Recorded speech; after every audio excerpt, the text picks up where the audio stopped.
Bismillah. Assalamualaikum warahmatullahi wabarakatuh.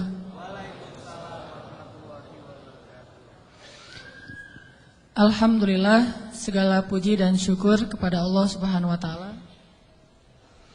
Senang sekali bisa ketemu lagi dengan teman-teman semuanya, para pemuda-pemuda kesayangan Allah Subhanahu wa taala, insyaallah. Amin. Salawat dan salam semoga terlimpahkan kepada Nabi besar Muhammad sallallahu alaihi wasallam. Allah Subhanahu wa taala berfirman, A'udzubillahi minasyaitonirrajim. Bismillahirrahmanirrahim. Wal 'asr innal insana lafi khusr illal ladzina amanu wa 'amilus shalihat wa tawasaw bil haqq wa tawasaw bis sabr. Pada dasarnya manusia itu dekat kepada kerugian, kecuali salah satunya adalah orang yang senantiasa mendengar nasihat-nasihat untuk memperbaiki dirinya. Salah satunya orang yang senantiasa mendengar nasihat-nasihat yang baik untuk menjadi lebih solih dan lebih bertakwa kepada Allah Subhanahu wa taala. Dan halaqah ilmu yang kita lakukan setiap pekan ini salah satu bentuk di antara nasihat-nasihat yang baik yang kita berbagi melalui majelis ilmu. Mudah-mudahan ini membuat kita tergolong di antara orang-orang yang qad aflahal mu'minun, orang-orang yang beruntung. Teman-teman, pada malam ini kita akan membahas seperti yang diposting di sosial media. Tadi juga disampaikan oleh MC kita, Buni. Kita membahas tema yang judulnya mungkin agak herei, agak kurang serius. Tapi insya Allah pembahasan kita pada malam ini insya Allah akan serius. Jadi saya tidak akan ketawa. Karena biasanya juga gak ketawa, teman-teman yang ketawa ya. Kita akan membahas tentang apa? Ayo bareng-bareng 1, 2, 3. Ini kayak acara kuis di TV ya. Kita membahas tentang, saya mau ngomongin judulnya agak-agak kurang chemistry ini sama saya mah. Kita membahas tentang kok gitu. Udah disampaikan tadi tentang intronya kayak gimana, bahwa kok gitu ini membahas tentang realitas hubungan kita dengan Allah. Tentang realitas hubungan kita dengan Allah. Yang kayak gimana? Ya gitu. Kita sering memuji-muji Allah dengan lisan kita, tetapi pujian kita itu enggak selaras dengan hati kita. Kita sering berzikir menyebut keagungan Allah dengan kalimat subhanallah, alhamdulillah, Allahu akbar, masya Allah dan seterusnya. Kita memuji Allah dengan pujian-pujian yang indah, tetapi seringkali pujian itu tidak ada di dalam hati kita. Sehingga saya suka menyebut ini dengan istilah zikir yang agak-agak gombal. Kalau kita ngegombal kepada manusia, kadang dia percaya gitu. Seorang suami ngegombal kepada istri, tulus nggak tulus dia nggak ngerti. Yang penting dia bahagia dengan kata-kata yang indah gitu. Bapak kamu titik kan gitu kan? Selalu kan bapak kamu kan ya. Standar gombal, raja gombal di TV. Bapak kamu tukang parkir ya gitu. Kok tahu? Pasti gitu tuh. Ya soalnya dia sudah memarkirkan hatiku kepadamu gitu. Cewek mungkin gak percaya kali, cuman dia senang aja dengan kata-kata kayak gitu kan. Atau mungkin ada juga yang percaya, karena dia ngelihat kita kayaknya wajahnya wajah polos, gak ada wajah tampang-tampang pembohong, apalagi playboy gitu ya. Wajahnya polos banget, ada jenggotnya gitu ya, insya Allah jujur kan. Asarus sujud, wah masya Allah. Bisa jadi kita cuma ngegombal, tapi dia nggak tahu karena manusia itu tidak tahu isi hati. Tapi kalau Allah Subhanahu wa taala A'udzu billahi minasy syaithanir rajim. Wa asirru qawlakum aw ijharu bih innahu alimun bidzatis sudur. Kan? Gimana kita mau gombal kepada Allah? Wa asirru qawlakum, kalian sembunyikan kata-kata kalian di dalam hati maksudnya. Awi jaharu bih, atau kalian tampakkan, kita ucapkan dengan lisan. Innahu alimun bidzatis sudur. Allah Maha tahu apa yang ada di dalam hati. Jadi nggak akan berhasil ngegombalin Allah tuh nggak akan berhasil. Kalau kita nggak jujur dengan lisan kita yang sesuai dengan hati kita, itu nggak akan terjadi keajaiban dalam hidup kita. Inilah realitas dari hubungan kita dengan Allah. Makanya Allah sering bilang ke kita seolah-olah, kok gitu?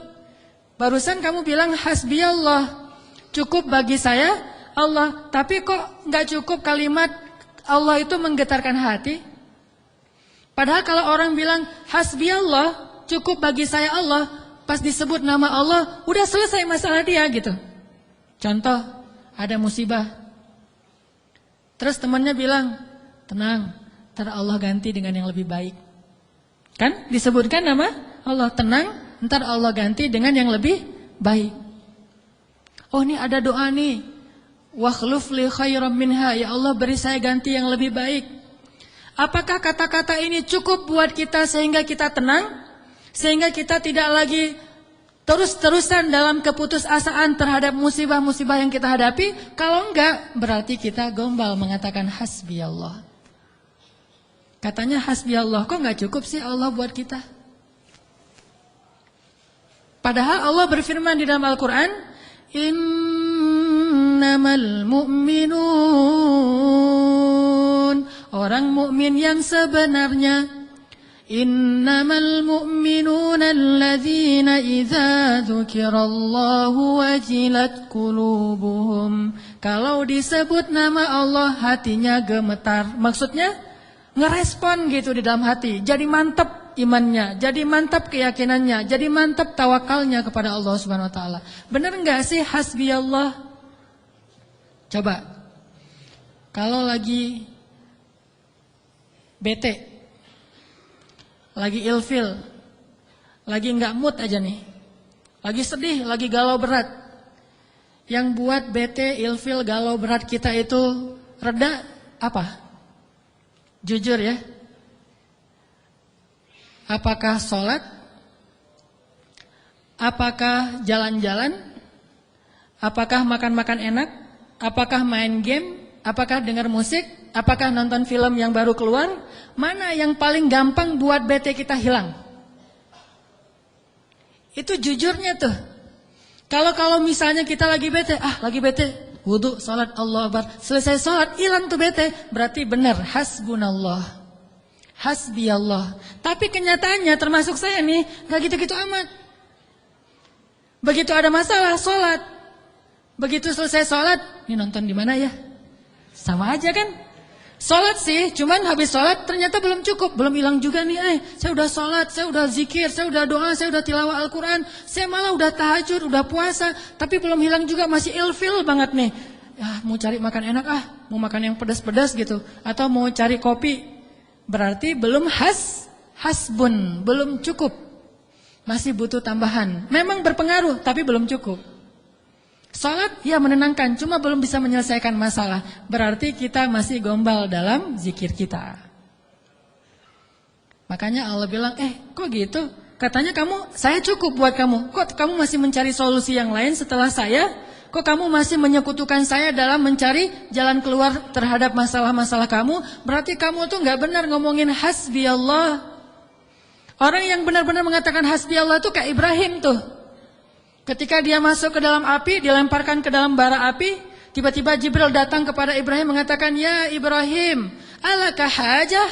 Apakah kamu punya sesuatu yang kamu butuhkan? Sal, tu'ta, minta kepada saya nanti saya akan kabulkan. Kata Jibril. Apa kata Ibrahim? Amma ilaik fala. Kepada kamu? Enggak. Saya tidak butuh siapapun. Hasbiyallah wa ni'mal wakil.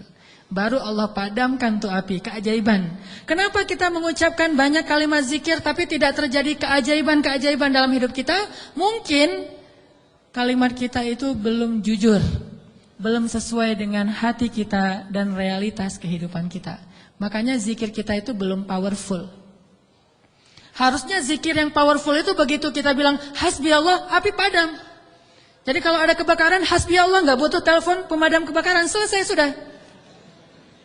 Kenapa kita telepon pemadam kebakaran? Karena kita belum hasbiyallah secara jujur. Ini benar nih, walaupun agak-agak, contohnya agak-agak lebay mungkin ya, tapi benar loh. Kenapa? Kita ketika nggak usah api yang membakar rumah lah, nggak usah kebakaran, hal sepele aja. Masalah perasaan, masalah lapar. Bukankah Nabi mengatakan nanti makanan orang di akhir zaman adalah kalimat la ilaha illallah? Ini makanan orang di akhir zaman. Ketika muncul Dajjal, makanan kaum muslimin itu adalah la ilaha illallah. Begitu bilang la ilaha illallah, kenyang. Itulah orang yang selamat di masa Dajjal. Kira-kira kalau sekarang Dajjal keluar, kita selamat nggak? Cari tahunya gimana? Kalau teman-teman lapar, coba bilang la ilaha illallah. Lapar masih lapar atau udah kenyang? Pasti masih lapar ya. Karena kita nggak menganggap Allah segalanya, hasbiyallah.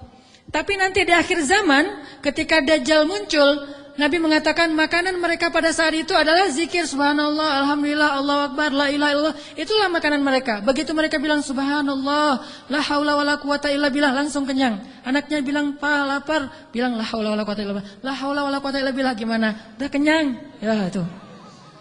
Itu benar-benar umat akhir zaman banget tuh. Kalau kita kayaknya bukan umat akhir zaman. Umat zaman edan. Kita ucapin la ilaha illallah masih lapar, sholat masih galau, udah zikir sekian ribu masih sedih, masih sakit hati. Kenapa? Karena kalimat kita itu belum jujur. Kok gitu kalimat kamu, kata Allah kepada kita. Karena Allah tahu isi hati kita. Wa asirru qawlakum aw jaharu bi innahu alimun bidzatis sudur. Seandainya kita jujur, Allah akan tunjukkan keajaiban yang luar biasa loh dalam hidup kita. Wa aufu bi'ahdi ufi bi'ahdikum wa iyaya farhabun. Kata Allah, jujur, tunaikan janjimu kepadaku, aku pasti akan tunaikan janjiku kepadamu, dan kepadakulah kalian akan lari. Maksudnya, kepada Allah kita meminta pertolongan.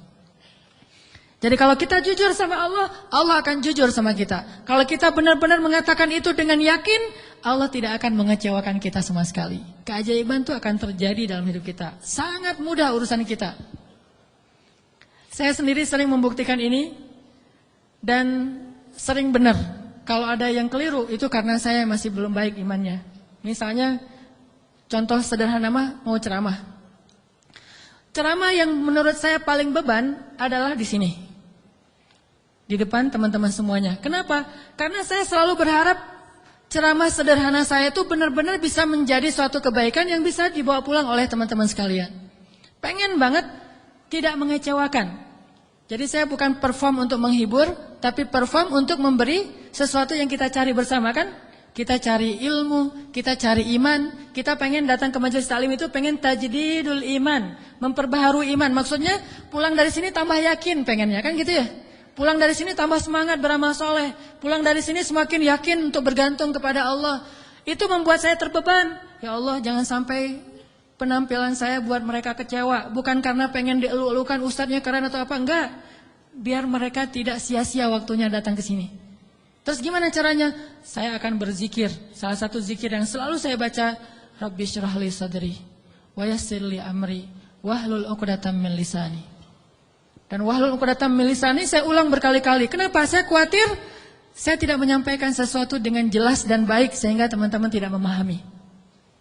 Wa yassir li amri wahlul 'uqdatam min lisani yafqahuna qauli.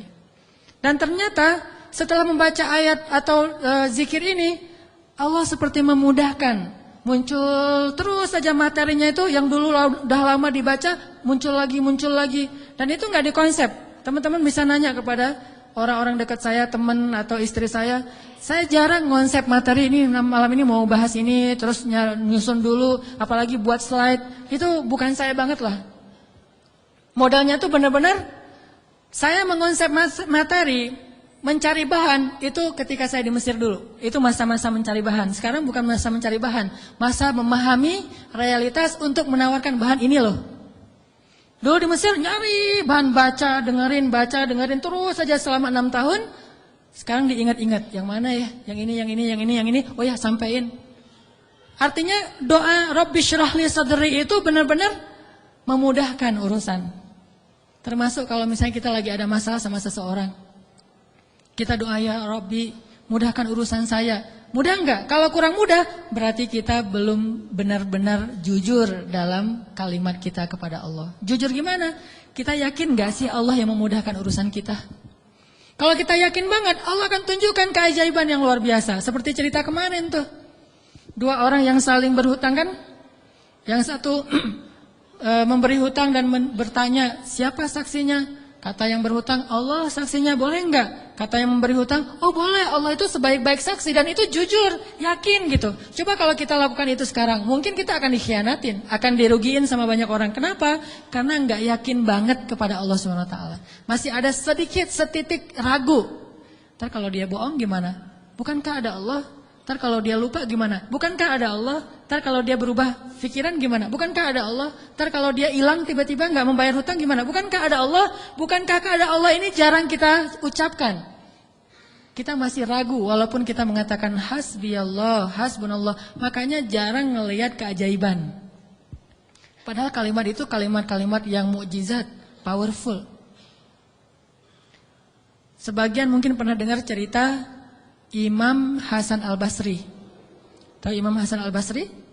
Salah satu ulama generasi tabi'in, generasi kedua. Ceritanya Imam Hasan Al-Basri ini pernah bikin seorang gubernur Baghdad namanya Hajjaj. Hajjaj ini gubernur yang sangat jahat, sering membunuh orang soleh, termasuk sahabat Nabi pernah dibunuh sama dia. Imam Hasan Al-Basri pernah bikin gubernur Hajjaj itu tersinggung. Kapan? Ketika Imam Hasan Al-Basri diundang ke rumah gubernur Hajjaj bersama beberapa ulama yang lain, beberapa tokoh masyarakat diundang ke rumah barunya, istana gitu. Jadi Raja Hajjaj ini suka bikin istana terus pamer. Ngundang nih. Diundang orang-orang penting, minta semacam testimoni gitu, minta komentar. Jadi kalau bahasa kita mah ngeposting di sosial media, terus nunggu gimana menurut kalian. Jadi yang komennya tuh macam-macam ditungguin sama dia.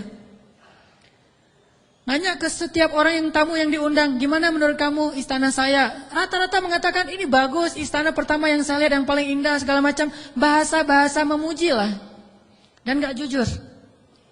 Begitu giliran Hasan Al-Basri, ya Syekh Hasan, gimana menurut Syekh tentang istana saya? Syekh Hasan mengatakan, saya sama sekali tidak tertarik dengan semua ini. Sesungguhnya apa yang ada di sisi Allah lebih baik daripada apa yang ada di sisi Anda.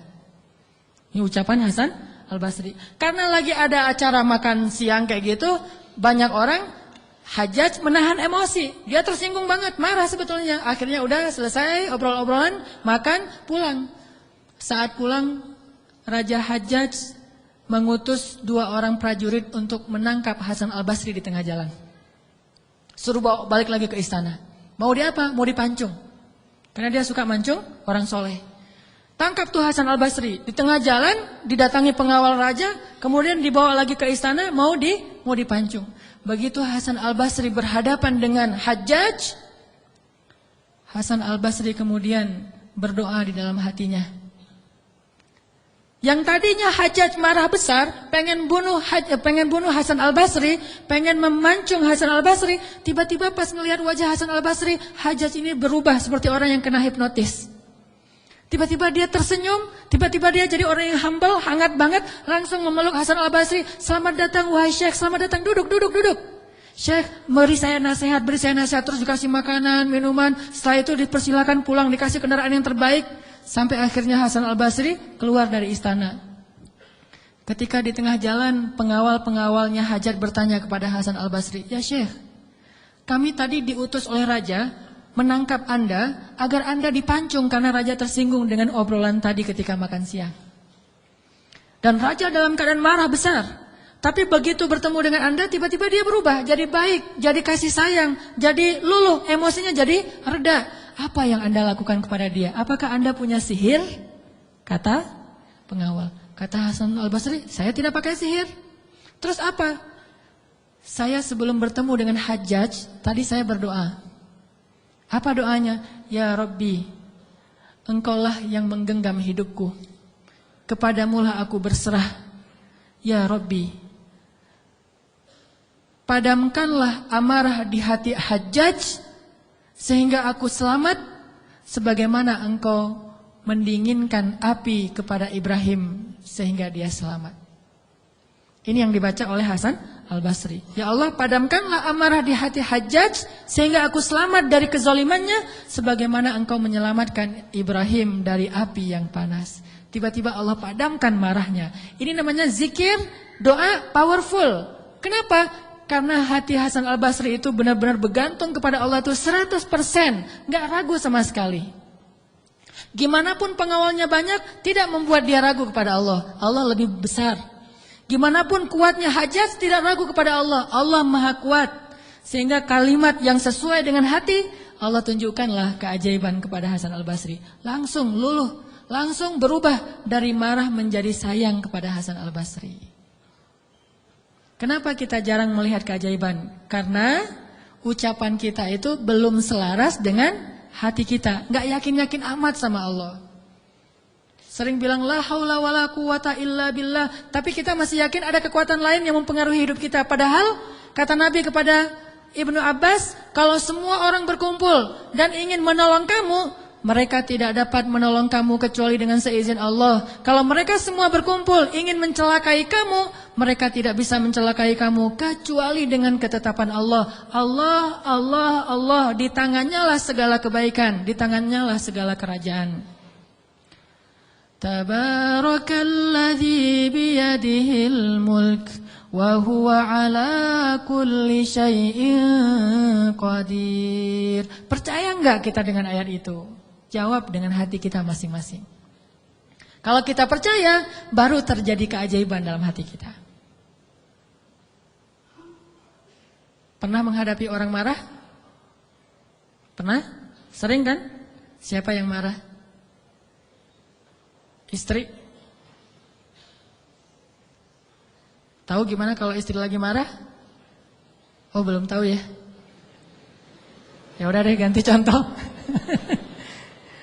Orang tua deh, orang tua. Saya lupa aja nih kalau saya di hadapan para jomblo fisabilillah. Kalau istri lagi marah, padamkan marahnya itu bukan dengan hadiah dunia dulu.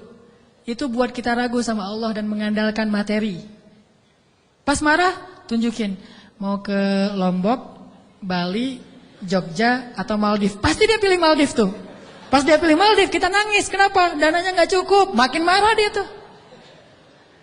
Jangan nawarin materi dulu untuk meredakan marah seseorang. Karena kita akan bergantung kepada materi itu.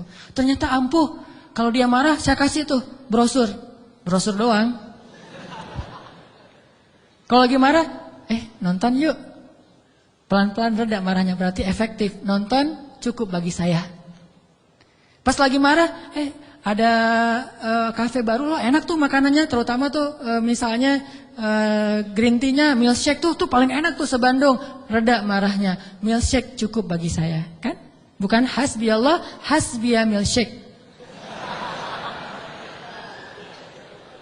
Kenapa bisa gitu? Karena ketika kita mau meredakan marah seseorang itu, kita menggunakan materi. Atau menggunakan bahasa-bahasa ngegoda, ngerayu, gombal tadi. Tapi kan lama-lama agak-agak habis juga ya bahan menggombal ya. Harus buka, jadi teman-teman bisa ke Gramedia mungkin beli buku dengan judul Kumpulan Gombal-Gombal Efektif. Udah teruji, banyak yang menggunakan gombal ini dan berhasil meredakan amarah. Mungkin, tetapi itu berarti kita tidak mendapatkan yang paling luar biasa, sehingga suatu saat kita akan kewalahan sendiri. Berapa sering kita bisa memberikan materi, memberikan brosur, memberikan kafe, memberikan nonton, memberikan hiburan, entertain segala macam. Berapa sering? Coba sesekali ketika menghadapi seseorang yang marah, andalkan Allah. Pas mau ketemu orangnya, ya Rabbi, ya Rabba Ibrahim, wahai Tuhan Ibrahim, padamkanlah amarah istri saya sebagaimana engkau memadamkan api bagi Ibrahim. Terus temuin, kalau masih marah, ya Allah astagfirullahaladzim, berarti saya belum jujur nih, masih belum yakin sama Allah, istighfar lagi, ya Allah padamkan. Masih marah, ya Allah padamkan. Terus saja sampai yakin. Kalau kita yakin itu berubah loh, benar-benar berubah. Kalau enggak bisa langsung, bertahap, tergantung iman. Ada orang yang imannya baru redam amarah seseorang itu 1 jam, berarti imannya iman 1 jam. Ada yang setengah jam, ada yang 10 menit, ada yang begitu ketemu berubah langsung. Sampai orang yang marah itu juga terheran-heran. Kenapa ya? Saya tadi sebetulnya lagi sebel banget sama kamu, tapi pas ngelihat kamu jadi berubah, kenapa ya? Karena Allah. Ini mah masalah iman. Bukan masalah fasihnya mengucapkan hasbi Allah. Semua kita mah yang namanya hasbi Allah pasti fasih. Apalagi sadaqallah, itu paling fasih tuh. Sadaqallahul azim, itu fasih banget. Kenapa? Apalagi baca 1 juz, pengen sadaqallah cepet-cepet kan? Itu fasih. Bismillah fasih, hasbi Allah. Insya Allah tahsin hasbi Allah wa ni'mal wakil. Malah kita kadang-kadang kalimat hasbi Allahnya tuh lebih keren daripada sahabat loh. Kalau sahabat kalimatnya cuma gini, hasbunallah wa ni'mal wakil. Kalau kita, hasbunallah wa ni'mal wakil, ni'mal maula wa ni'man nasir. Coba lihat, panjangan siapa ucapannya? Panjangan kita kan? Sahabatnya cuma sedikit, Ibrahim lebih sedikit lagi, hasbi Allah, segitu doang. Kita rame, oh jangan cuma hasbi Allah, tambahin dong, jangan terlalu irit-irit dalam berzikir. Rame aja di broadcast soal panjang pendeknya zikir, tapi dua-duanya nggak powerful, nggak ngaruh. Yang bilang hasbi Allah wa ni'mal wakil sama aja, yang bilang hasbi Allah wa ni'mal wakil, ni'mal maula wa ni'man nasir, diulang 33 kali, tapi nggak ngaruh. Kenapa? Karena nggak jujur. Hanya fasih di lisan, tetapi tidak fasih di hati. Harusnya kayak Imam Hasan Al-Basri, begitu dia katakan demikian, doanya langsung berubah. Termasuk doa tadi, Allahumma ajurni fi musibati wa akhluf li khairan minha, ya Allah, beri saya pahala dalam musibah saya, beri saya ganti yang lebih baik. Selama apa sih Allah kasih kita ganti? Di situ kita bisa mengukur keimanan kita. Kalau begitu kita berdoa langsung dapat ganti, itu imannya ajaib tuh. Kalau kita berdoa tunggu gantinya sebulan kemudian, itu imannya standar. Kalau kita udah berdoa tapi nggak diganti-ganti, berarti kita bermasalah, nggak yakin-yakin amat sama Allah. Pengen nggak begitu berdoa langsung Allah menunjukkan keajaiban? Kita pengen aja nggak berani ya, karena kita nggak percaya bisa. Kita mau mengatakan pengen, itu aja kita nggak berani karena menganggap itu nggak realistis. Masa sih bisa? Bisa kalau kita yakin kepada Allah. Kalau kita nggak yakin, kalau kita bilang nggak bisa, kalau kita ragu bahwa Allah bisa menunjukkan ajaib kepada kita dalam hitungan detik, terus kemana kalimat kun fayakun? Masalahnya kita nggak yakin untuk bilang pengen, begitu doa langsung Allah kabulkan. Itu aja kita ragu. Kenapa? Kita nggak percaya itu bisa terjadi dalam hitungan simsalabin abrakadabra. Kita nggak percaya itu bisa terjadi dalam satu kalimat kun. Makanya tidak ada kun dalam hidup kita. Gimana caranya? Belajar yakin kepada Allah seutuh-utuhnya. Masih ingat juga dengan kisah seorang bapak datang kepada Rasulullah curhat dan minta tolong. Dia bilang, ya Rasulullah, putra saya ditawan oleh musuh. Dan mereka meminta tebusan 100 dinar.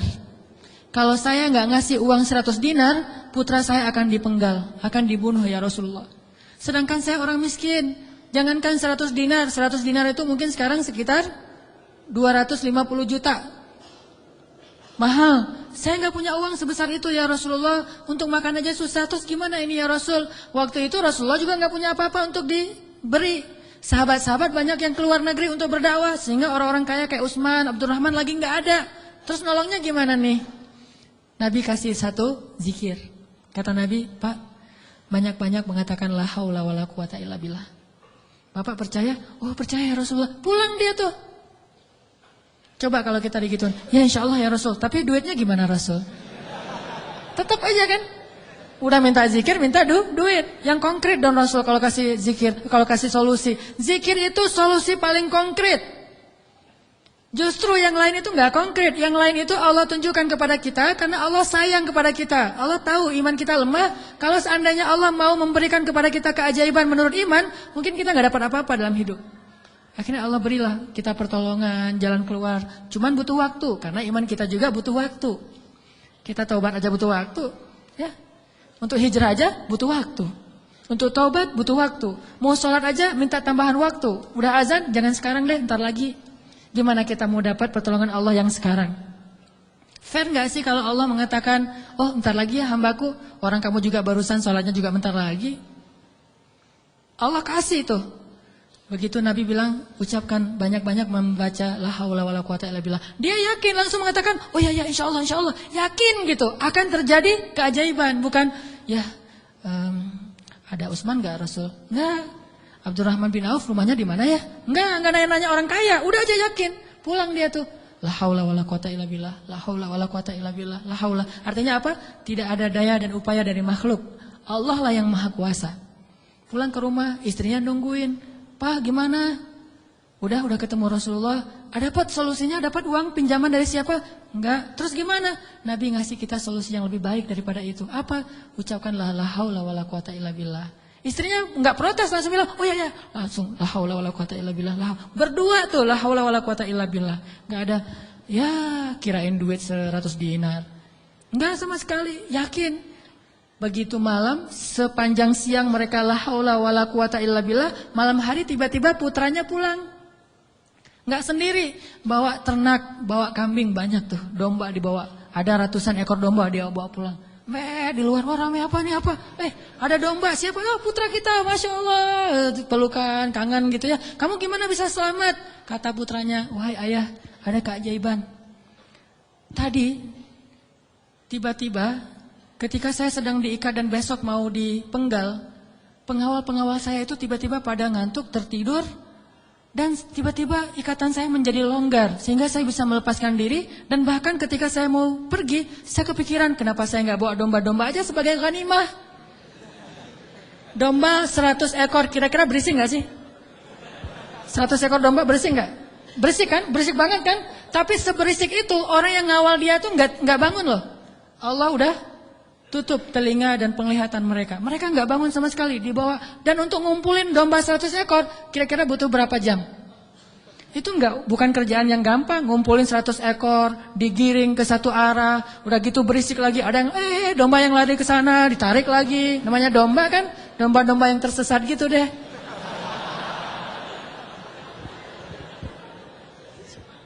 Gimana coba? Tapi pengawalnya nggak bangun sama sekali sampai ke rumah. Pengawalnya mungkin belum bangun, atau mungkin nggak akan bangun lagi kali. Ya, la haula wala quwata illa billah. Baru ayahnya sadar, Masya Allah, la haula wala quwata illa billah. Dan ini orang yang mengatakan ini nggak disebutkan namanya dalam riwayat. Kenapa? Saking nggak terkenalnya. Berarti orang biasa banget. Tapi orang biasa dengan keyakinan yang luar biasa, Allah akan tunjukkan keajaiban yang luar biasa. Jadi jangan bilang, itu mah Umar, itu mah Utsman, itu mah Abu Bakar. Ini nggak ada namanya malah. Cuma disebut ja'a rajulun, ada seorang laki-laki datang kepada Rasul. Gitu doang. Tapi Allah tunjukkan keajaiban yang luar biasa. Kenapa? Imannya. La haula wala quwata illa billah. Sehingga anaknya datang membawa domba, jadi kaya raya. Sama juga dengan cerita Fatimah bintu Rasulillah. Pasti tahu ceritanya. Karena Fatimah capek di rumah, gak ada pembantu, Ali sering berjihad, akhirnya dia ngurus anak sendiri, anaknya laki-laki lagi, namanya anak laki-laki, bukan bandel, emang dia aktif gitu. Akhirnya Fatimah ngerasa agak berat nih kalau harus ngurus semuanya sendiri, gak punya pembantu. Datanglah ke rumah ayahnya, ayah ya Rasulullah, ayah tahu keadaan rumah tangga saya bersama Ali. Ali orang yang sibuk bekerja, membela agama Allah, berdakwah, berjihad. Saya sendiri di rumah gak ada pembantu. Boleh gak minta seorang pembantu dari rumah ayah? Kan banyak pembantu Rasulullah yang jadi relawan tuh. Kata Rasulullah, ya Fatimah, mereka itu bukan pembantuku tetapi pembantu kaum muslimin. Jadi gak mau dikasih kepada urusan keluarga. Maka pulanglah Fatimah. Oh ya ayah nggak apa-apa, pulang nih bersama Ali, nggak dapat apa-apa. Nabi kan nggak enak hati, karena Nabi sayang banget dengan putrinya ini, putri kesayangan Nabi banget di antara putri-putrinya, Fatimah Az-Zahra. Akhirnya Nabi menyusul Fatimah ke rumahnya. Assalamualaikum, waalaikumsalam, dibukain pintu. Ya Fatimah, ya Ali, la tahzana, janganlah kalian bersedih. Mau aku kasih yang lebih baik daripada pembantu? Oh apa ayah? Kirain robot-robotan atau apa gitu ya. Pembantu yang dalam bentuk robot kan tinggal beli baterai aja tiap bulan atau dicas gitu. Apa ya ayah yang lebih baik daripada pembantu? Kita tahu, kata Rasulullah sebelum tidur, bacalah zikir ini, ayat ini, maka insya Allah itu lebih baik daripada pembantu. Mereka protes enggak? Enggak. Oh ya, sami'na wa ata'na. Diamalin tuh, enggak pernah tinggal. Dan selamanya mereka enggak punya pembantu, tapi enggak pernah mengeluh lagi. Allah berikan mereka jalan keluar. Jalan keluarnya adalah dikuatkan hati dan kesabarannya. Itu keajaiban. Kenapa kita udah berdoa tapi hati kita masih lemah? Karena kita tidak berdoa dengan hati, tapi kita berdoa dengan kok gitu? Gak sesuai antara lisan dengan kenyataan. Ada lagi nih kisah yang mungkin sebagian teman-teman pernah mendengar bagaimana Rasulullah SAW pada malam perang Badar. Melakukan apa Nabi malam perang Badar teh? Istighosah. Pernah dengar istilah istighosah? Mungkin sebagian orang menganggap istighosah ini bid'ah. Istighosah itu salah satu di antara hal yang paling luar biasa yang dilakukan Nabi dan disebutkan di dalam surat Al-Anfal, "Idz tastaghitsuna rabbakum." Ketika kalian beristighosah kepada Tuhan kalian. Apa itu istighosah? Berdoa dengan penuh keyakinan. Malam sebelum terjadi perang Badar, semua para sahabat itu tidur. Dan luar biasanya tidurnya juga sampai mimpi lah gitu. Mimpinya apa? Mimpi basah. Ini serius. Jadi semua sahabat pada malam itu digoda oleh setan sehingga mereka mimpi basah. Dan ketika bangun dari tidur, mereka harus mandi junub. Tapi tidak ada air. Akhirnya Allah turunkan hujan. Pada mandi di bawah hujan semuanya sambil bertakbir. Pada malam itu cuma 2 orang yang gak tidur, Rasulullah dan Abu Bakar As-Siddiq. Ngapain? Doa kepada Allah. Salah satu yang terekam dalam sejarah di antara doa Nabi pada malam perang Badar apa? Ya Allah, seandainya besok kami semuanya terbunuh, maka saya khawatir tidak ada lagi orang yang menyebut namamu di muka bumi. Tolonglah hamba-hambamu ini ya Allah. Terus berdoa dan mengangkat tangannya tuh gak gini, tapi ngangkat tangannya tuh gini. 2 tangan. Nabi berdoa dengan mengangkat tangan setinggi-tingginya. Ya Rabbi gitu. Terus berdoa kayak gitu sampai syal Nabi jatuh, ditaruh lagi oleh Abu Bakar. Jatuh dan menangis sampai basah janggutnya Rasulullah SAW yang mulia. Kemudian Abu Bakar yang sedih mengatakan, ya Rasulullah hasbuk, hasbuk. Cukup ya Rasulullah, Allah sudah mendengar doamu, cukup. Nabi gak cukup-cukup, terus saja berdoa. Apa yang terjadi besok? Allah utus malaikat ribuan untuk menolong Rasulullah dan para sahabat. Dan kita lihat hasil perang Badar. Bukan karena dia Rasulullah, tetapi karena imannya adalah imannya seorang Rasulullah. Kalau kita punya iman minimal dekat atau mirip dengan imannya seorang Nabi, Allah akan tunjukkan mukjizat yang mirip dengan seorang Nabi, yang disebut dengan karomah. Itulah keajaiban. Jadi bukan mustahil. Kalau kita tidak pernah melihat keajaiban, itu pasti karena kita masih belum selaras antara lisan dengan hati kita. Masih ingat kalimat Nabi ditodong dengan pedang, dihunuskan pedang, lagi istirahat di bawah pohon. Nabi lagi istirahat nih. Tiba-tiba datang orang Badui, orang kafir, menghunuskan pedang di leher Nabi. Dan itu benar-benar mau membunuh Nabi. Nabi seorang diri, sahabat jauh. Terus laki-laki itu mengatakan, ya Muhammad, sekarang kamu sendiri. Kalau saya akan membunuh kamu sekarang, siapa yang bisa menolong kamu? Rasulullah dengan tenang dan mantap mengatakan Allah. Kalimat Allah itu membuat laki-laki tadi gemetar dan jatuh pedangnya. Coba, ini kalimat Allah kayak gimana? Coba kita ucapkan Allah, ada yang gemetar nggak? Allah, apaan? Nggak dengar? Ya. Biasa aja. Jadi kalau ada musuh, misalnya kita lagi marahan nih di jalan, ada orang yang marah, pengen ngancam kita. Allahu Akbar. Dia langsung gemetar gitu, langsung tunduk, langsung gak bisa berdiri. Berarti ini Allahu Akbar kita ini udah benar-benar powerful. Tapi kenyataannya kan gak pernah kan. Kita bilang Allah terus orang gemetar gara-gara kata-kata kita. Rasul bisa kayak gitu loh.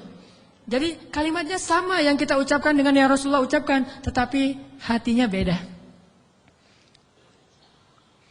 Nabi mengatakan, Allah gemetar tangannya, jatuh pedangnya, diambil oleh Nabi, dihunuskan ke leher orang itu. Nabi bertanya, sekarang kalau saya mau membunuh kamu, siapa yang menolong kamu? Kata dia, engkau wahai Muhammad, cuma engkau yang bisa menolong saya dan menyelamatkan saya. Akhirnya Nabi membiarkan dia pulang, dan dia akhirnya pulang dalam keadaan selamat dan menyebarkan agama Islam kepada kaumnya. Jadi sesi pertama ini kesimpulannya apa? Salah satu di antara sebab tidak banyak terjadi keajaiban dalam hidup kita karena iman kita belum ajaib.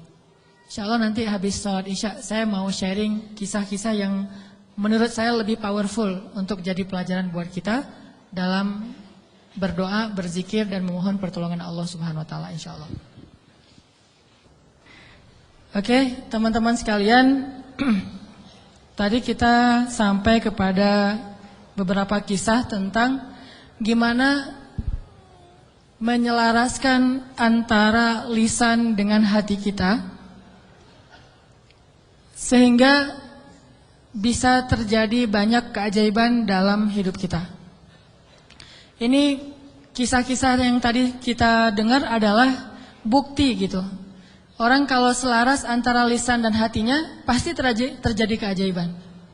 Kalau ketika kita berdoa hati kita yakin seutuhnya kepada Allah, pasti Allah gak akan ngecewain kita. Gak mungkin. Allah itu gak mungkin mengecewakan kita. Allah sendiri kok yang berjanji, wa idza sa'alaka ibadi anni fa inni qarib ujibu da'watad da'. Itu Allah yang bilang, ujibu da'watad da'. Aku tuh dekat. Artinya berharaplah kepadaku gitu. Dan aku akan mengijabah setiap orang yang meminta kepadaku. Jadi Allah sendiri yang berjanji akan menunjukkan keajaiban, mengabulkan permintaan-permintaan yang baik dari hambanya, sehingga tidak perlu kita ragu Allah gak mungkin ngecewain kita. Begitu kita berdoa yang selaras di hati kita yakin kepada Allah, Allah akan tunjukkan. Itu rahasia paling gampang untuk hidup bahagia, untuk sukses, untuk dapetin apa yang baik-baik yang kita harapin. Contoh, kalau mau ngelamar seorang cewek, sebelum kita datang ke calon mertua, lobi dulu ke langit pemilik hati mertua. Jadi bukan dandan nomor 1, itu mah yang kesekian. Bukan misalnya bawa CV yang bagus, isi CV-nya teh. Kalau perlu tanggal lahirnya diedit, biar gak terlalu ketuaan gitu ya. Cuma diedit 1 angka doang, angka terakhir yaitu tahun. Kemudian pekerjaan, wira swasta. Kan sekarang wira swasta mah keren ya, pengusaha gitu ya. Walaupun wira swastanya masih baru merintis lah. Saya mah gak mau terlalu makin jelek nanti. Wira swasta, jualan apa misalnya, apa aja lah. Apa aja dijual gitu.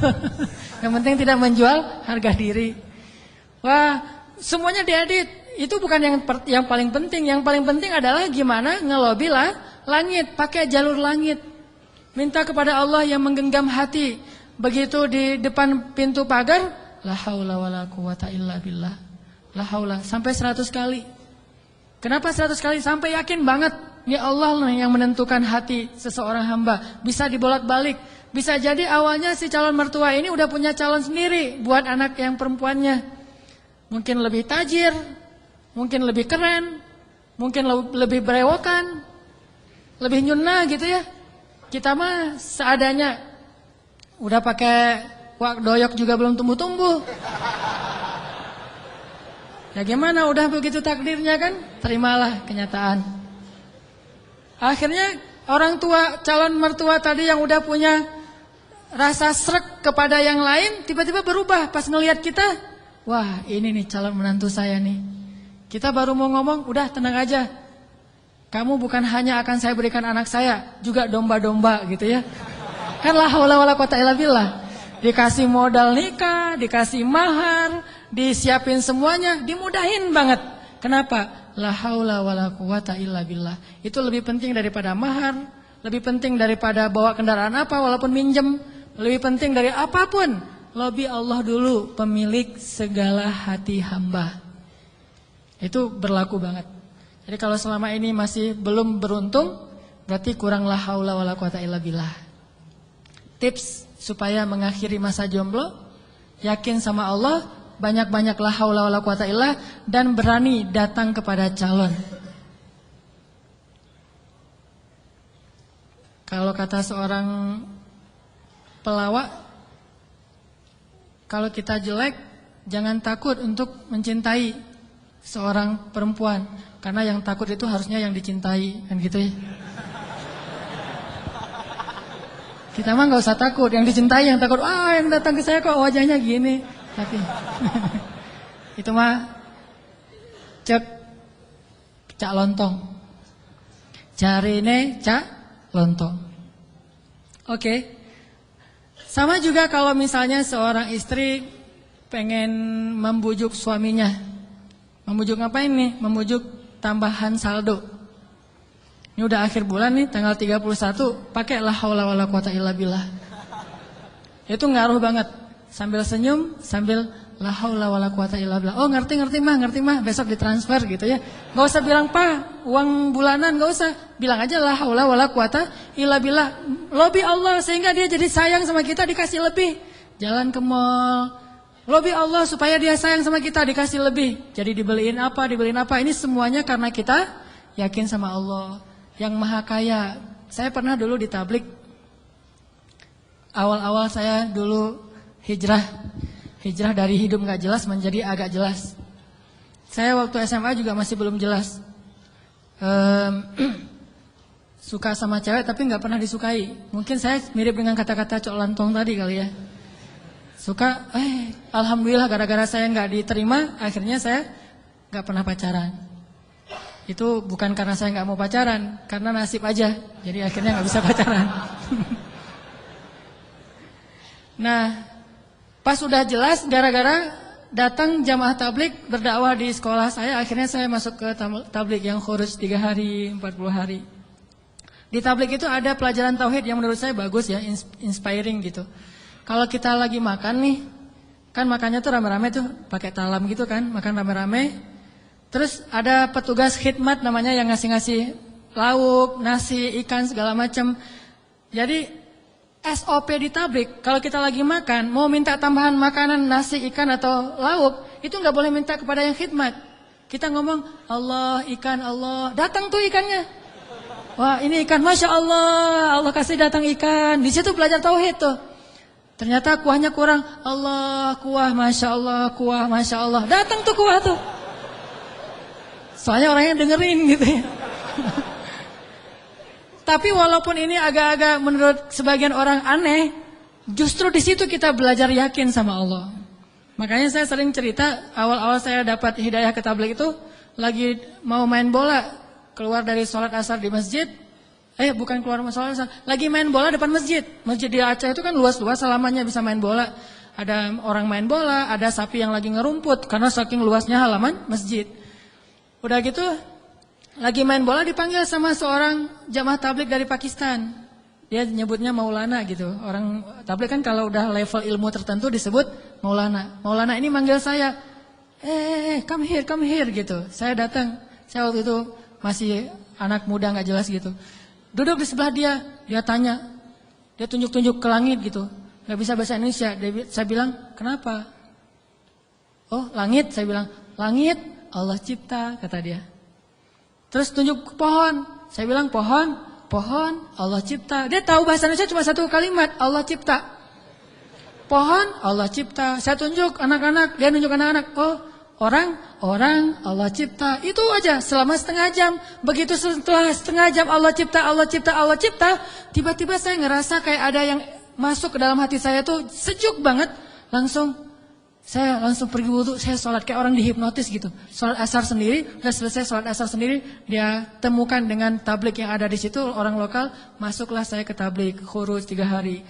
Pulang ke rumah, saya dianggap orang aneh oleh orang tua saya. Wah kamu gak boleh ke masjid lagi, kenapa? Kamu sekarang aneh. Aneh apa? Udah rajin ke masjid. Rajin ke masjid aneh dulu teh. Orang tua kan, takut ke jaring aliran apa mungkin yang mau jadi pengantin, bom bunuh diri atau apalah, takut. Terus saya mulai pakai jubah waktu itu, jubah putih, sorban putih. Begitu saya lewat depan tetangga ada anak kecil lagi main, dia bilang, "Mak, malaikat lewat," gitu. Aduh, saya malaikat gitu. Luar biasa. Ini artinya belajar yakin. Kalau di beberapa dakwah itu benar-benar bab la ilaha illallah ini benar-benar kurikulum paling penting, dan ini yang harus kita pelajari. Kalau kita ngandelin Allah banget dalam segala urusan, la yudayya'anallah, itu intinya. Allah nggak akan ngecewain kita. Manusia bisa banget ngecewain kita, bukan karena dia jahat. Kadang dia nggak ngecewain kita karena emang dia nggak mampu untuk memuaskan dan membahagiakan kita. Bukan karena dia pengkhianat. Seorang istri, seorang suami kadang mengecewakan kita bukan karena dia nggak sayang sama kita, tapi dia nggak mampu memenuhi semua kebutuhan kita. Dia terbatas. Dan justru juga banyak orang yang sengaja ngecewain kita karena dia jahat. Tapi ada juga orang baik ngecewain karena dia nggak mampu. Tapi Allah maha baik dan maha mampu. Bukan cuma maha baik. Kalau baik doang nggak mampu, ya apa bisa kita lakuin kan? Tapi kalau baik dan mampu, nggak ada batas. La haula wala quwata illa billah. Keajaiban-keajaiban yang luar biasa terjadi dalam hidup kita kalau kita mengandalkan Allah, selaras antara lisan dengan hati kita. Saya pengen nanya ke teman-teman. Teman-teman pernah lupa? Sering ya? Lupa apa misalnya? Lupa diri. Kadang kita perlu lupa. Ngelupain mantan. Baper ya. Karena lupa ini adalah solusi. Melupakan mantan itu benar-benar solusi yang paling konkret. Karena kalau nggak bisa lupa, kita nggak bisa move on. Dan kalau nggak bisa move on, kita nggak bisa ketawa. Kalau nggak bisa ketawa, kita nggak bahagia. Pernah lupa kan? Lupa pelajaran, lupa ayat Al-Quran. Kayaknya kalau lupa ayat Al-Quran sering nih, terutama di juz-juz di tengah. Soalnya belum hafal. Jadi pasti lupa. Kalau teman-teman lupa, apa yang teman-teman lakukan? Hah? Kalau lupa gimana? Diingat-ingat. Diingat-ingat. Berapa lama butuh waktu untuk sampai ingat lagi? Kadang cepat, kadang lama ya. Ada tips dari ulama Al-Azhar. Setiap kita ujian di kampus di Al-Azhar itu selalu ulama tuh syekh, doktor, profesor masuk ke ruang-ruang kelas kita bilang gini, "Ya abnai, wahai anak-anakku." Ini indahnya ujian di Mesir itu gitu. Bukan cuma ujian tulis, tapi dapat nasihat lagi mau ujian.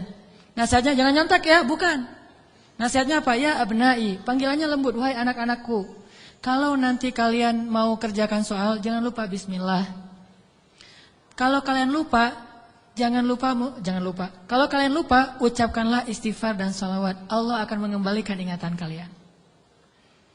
Karena tidaklah seseorang itu lupa kecuali karena dosa-dosa. Maka istighfarlah. Itu nasihat yang setiap tahun saya dengar kalau mau ujian. Jadi ngena banget gitu. Akhirnya saya praktekkan tuh. Wah, ini benar nih tips yang luar biasa. Lupa nih mau nulis, ini jawabannya apa ya? Ini di bukunya halaman berapa atau yang kata-kata siapa gitu? Astaghfirullahaladzim, Allahumma sholli ala sayyidina Muhammad. Ingat. Kadang-kadang juga nggak ingat sama sekali, udah berkali-kali sholawat. Soalnya bukunya belum saya baca. Wah ini nggak ingat-ingat ini. Kan ada masa-masa iman naik dan turunnya. Kalau lagi turun buku nggak dibaca, pede banget baca judul-judul doang gitu. Baca daftar isi. Jadi cara belajar cepat tuh baca daftar isi. Nanti kurang lebih kayak gitulah dikarang-karang aja gitu. Akhirnya nilainya harus di remedial diulang. Padahal udah selawatan masih remedial. Kenapa nggak belajar? Kalau kita lupa, coba deh uji iman kita dengan istighfar dan salawat. Kalau belum ingat juga berarti iman kita masih lemah. Lupa nama si fulan, siapa ya? Aduh lupa namanya. Astaghfirullahaladzim, Allahumma sholli ala sayyidina Muhammad. Langsung ingat. Itu berarti insya Allah udah bisa ngandelin zikrullah dalam hidupnya. Kalau belum bisa, berarti banyak-banyak istighfar. Andalkanlah Allah, la yudayya'akallah, maka Allah tidak akan mengecewakan kita. Mau? Teman-teman pengen kalau misalnya ngelamar seorang cewek langsung diterima tanpa syarat? Mau? Serius? Gimana caranya biar terjadi keajaiban dalam hidup kita? Pengen ini, alhamdulillah dapat. Segala kebaikan yang kita pengenin dapat gitu. Pengen punya anak, Allah kasih anak. Ya Rabbi, wahanal azmu minni, washta'ala ar-ra'su syaiba, walam akun bidu'aika Rabbi syaqiyya. Ya Allah, saya sudah tua. Rambut saya sudah beruban, tapi saya enggak pernah berputus asa dalam berdoa kepadamu. Fahabli min ladunka waliya yarithuni wa yarithu min ali Yaqub waj'alhu rabbi radiyya. Langsung Allah bilang, ya Zakaria, inna nubashshiruka bi ghulam ismuhu Yahya lam naj'al lahu min qablu samiyya. Ya Zakaria, langsung Allah kasih jawaban. Bergembiralah Zakaria, kamu akan punya anak laki-laki dan namanya saya yang kasih nama, bukan kamu yang cari di Google. Saya kasih nama, siapa namanya ya Allah? Yahya, dan tidak ada anak seperti dia sebelumnya. Solehnya luar biasa. Wa hananan min ladunna, anakmu itu hanan banget, kata Allah. Apa itu hanan? Lemah lembut. Wa hananan min ladunna wa zakatan, anak yang terpelihara dari dosa. Wa taqiyya, hanan at-taqi, lembut dan mudah-mudahan bertakwa, cenah gitu ya. Itu sifat Nabi ya, Nabi Yahya. Wa barram biwalidayhi, berbakti kepada kedua orang tua. Tuh, Allah langsung kasih sifat-sifatnya, bukan cuma anak terus ntar terserah orang tuanya, enggak. Allah udah beri dia sifat yang sangat mulia. Dari apa itu? Dari yakin. Belum pernah kecewa dalam berdoa. Padahal berdoanya tuh lama loh, tapi enggak pernah kecewa. Dan Allah tunjukkan betapa Allah tidak mengecewakan hamba-hambanya. Wa barram biwalidayhi wa lam yakun jabbaran 'asiyya.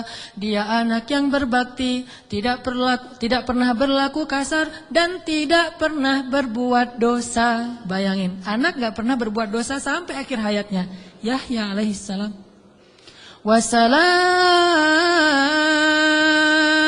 Wassalamun alaihi yawma wulida wa yawma yamutu wa yawma yub'atsu hayya. Dia selamat ketika dia lahir dan ketika dia wafat dan ketika dia dibangkitkan. Dijamin masuk surga anaknya. Belum lahir udah dibilangin kayak gitu. Hasil dari mengandalkan Allah, yakin sama Allah. Dikasih, tenang aja. Aduh udah 10 tahun nikah belum dikasih anak, tenang. Nabi Zakaria kayak gitu, Nabi Ibrahim juga kayak gitu. Ada perempuan yang dulu pernah saya kisahin di zaman Nabi Musa, ya Rahim, ya Rahim. Tapi dengan yakin ngomong kayak gitu. Coba kita bilang ya Rahim tapi gak yakin, gak dapet tuh.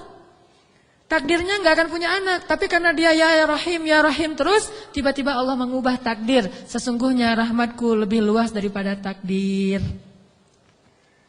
Andalkan Allah. Gimana caranya biar kita dapat keajaiban? Buat Allah percaya sama kita. Itu tips yang paling penting. Buat Allah percaya sama kita. Kalau Allah udah percaya, udah selesai. Kalau Allah udah radhiyallahu an, Allah udah ridha, Allah udah percaya, Allah udah mengatakan kita siddiqun. Apa itu siddiq? Orang yang benar. Berarti Allah akan tunjukkan banyak sekali kebaikan dan keajaiban dalam hidup kita. Buat Allah percaya sama kita. Sehingga Allah menyebut kita orang yang benar. Ulaika humus shadiqun. Dia itu orang yang benar. Wadhkur fil kitabi Ibrahim innahu kana siddiqan nabiyya. Ibrahim itu hambaku yang siddiq. Wadhkur fil kitabi Idris innahu kana siddiqan nabiyya. Hambaku Idris itu adalah hamba yang siddiq. Makanya Allah tunjukkan banyak keajaiban. Idris meninggalnya di mana? Wa rafa'nahu makanan 'aliyya. Kami angkat Idris ke tempat yang tinggi, yaitu ke langit kelima. Jadi ceritanya malaikat maut datang kepada Idris, pengen nyabut nyawa Idris. Kata Idris, wahai malaikat maut, jangan cabut nyawa saya sekarang. Terus gimana? Saya minta waktu gitu. Akhirnya malaikat maut ini mengatakan, saya tidak bisa memberi kamu waktu. Kalau perlu kamu naik aja ke langit. Begitu dia naik ke langit 5, kata malaikat maut, disinilah ajalmu. Sehingga Nabi Idris itu meninggalnya bukan di bumi. Kuburannya itu bukan di tanah. Kuburannya itu di langit. Satu-satunya manusia yang diwafatkan di langit adalah Idris. Sedangkan Isa belum wafat. Kalau Idris diangkat ke langit dan diwafatkan. Isa diangkat ke langit dan Allah biarkan sampai nanti akan datang kembali di akhir zaman. Kalau Idris wafat, cuma wafatnya di langit. Coba. Keajaiban. Kenapa? Innahu kana siddiqan. Karena dia siddiq, Allah percaya, Allah kasih dia keajaiban. Begitu juga dengan Ibrahim. Gimana cara Ibrahim buat Allah percaya sama Ibrahim? Sehingga ketika Ibrahim dalam keadaan terdesak, Allah kasih keajaiban.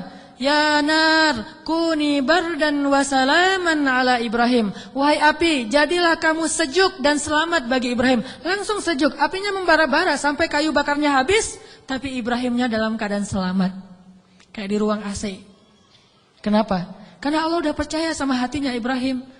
Gimana cara Ibrahim membuktikan dan membuat Allah percaya kepada dia? Nabi Ibrahim membuktikan itu di waktu-waktu yang sulit, bukan di waktu yang mudah. Jadi bukan hanya dengan sholat Allah akan percaya sama kita. Tapi ketika kita dapat masalah, siapa yang kita andalkan? Kalau kita mengandalkan Allah dan senantiasa kayak gitu dalam kesabaran, tidak berputus asa kepada Allah, yakin Allah gak akan ngecewain kita, Allah akan percaya sama kita. Dan saat Allah percaya, Allah tunjukkan keajaiban. Nih kisah Ibrahim yang luar biasa yang dulu sering kita baca. Ibrahim itu by the way orang mana? Orang mana Ibrahim teh? Orang Irak. Ibrahim aslinya dari Irak. Dari Basrah. Mirip dengan Imam Hasan Al-Basri, Basrah. Jadi Ibrahim itu orang Irak. Lalu berdakwah di Irak di usia 17 tahun tuh udah mulai kayak kita lah, anak ABG tapi udah hijrah. Hijrah pemikiran tapi bukan hijrah dari dosa kepada yang baik. Hijrah pemikiran. Dari awalnya mikirnya macam-macam, agak liar gitu. Wah ini Tuhan saya, yaitu matahari. Ini Tuhan saya, yaitu bulan. Ini Tuhan saya, yaitu bintang. Kan liar ya. Sampai akhirnya, ini semuanya tenggelam. Tuhan saya adalah pencipta semua ini. Dan di usia segitu beliau ditaruh di dalam api dan yakin banget kepada Allah. Dia punya seorang ayah, namanya Azar. Azar ini seniman nyeleneh. Kalau seniman doang masih mending kan? Ini udah seniman nyeleneh. Kalau seniman doang dia dengan artnya, dengan seninya itu hak dia. Tapi ketika dia nyeleneh, gimana? Dia membuat patung lalu menyuruh orang untuk menyembah patung buatannya. Dan dia juga tokoh agama yang ngajarin cara nyembah patung buatannya, ngajarin doa-doanya, sehingga orang menyembah patung buatan Azar. Lalu dia punya kedudukan di sisi rajanya, Namrud. Sehingga ketika anaknya berdakwah di sana, kedudukan Azar ini terancam. Akhirnya dia diusir. Ibrahim diusir dari Irak, disuruh pergi atau dibunuh. Akhirnya berangkatlah Ibrahim bersama 2 orang. Satu istrinya yang terkenal sangat cantik. Sampai para ulama mengatakan, belum pernah Allah menurunkan seorang wanita cantik di muka bumi secantik Sarah. Itu perempuan paling cantik yang pernah ada di muka bumi. Kalau yang paling sempurna, Asiyah, Maryam, Khadijah, Fatimah. Tapi kalau yang cantiknya kayak Nabi Yusuf, itu Sarah tuh. Kalau laki-laki ganteng, Yusuf. Kalau perempuan cantik itu Sarah. Simbol kecantikan perempuan di muka bumi. Bukan siapa yang di Mesir teh? Cleopatra. Cleopatra kalau di film-film mah agak-agak hitam ya. Kurang menurut saya mah.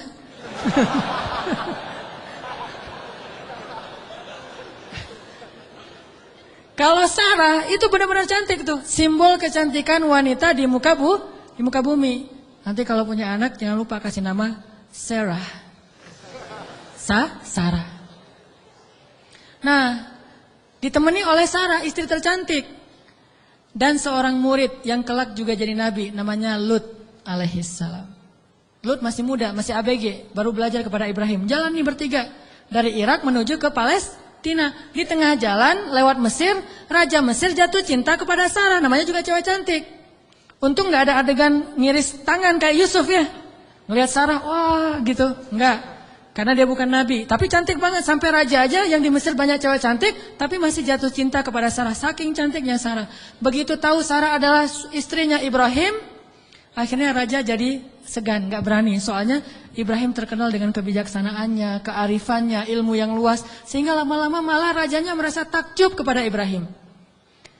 Karena tahu ilmu Ibrahim yang sangat banyak, ini menurut sebagian riwayat. Ini riwayat yang terakhir saya baca, ternyata yang paling kuat. Akhirnya raja ini menitipkan salah satu putrinya kepada Ibrahim yang kita kenal dengan nama Hajar. Ternyata Hajar itu menurut sebagian ulama, ini penelitian terakhir, bukan budak Mesir. Hajar itu putri raja. Raja ini punya puluhan anak dari banyak istri karena mereka tidak ada syariat, tidak ada 1, 2, 3, masna wa thulatha wa ruba.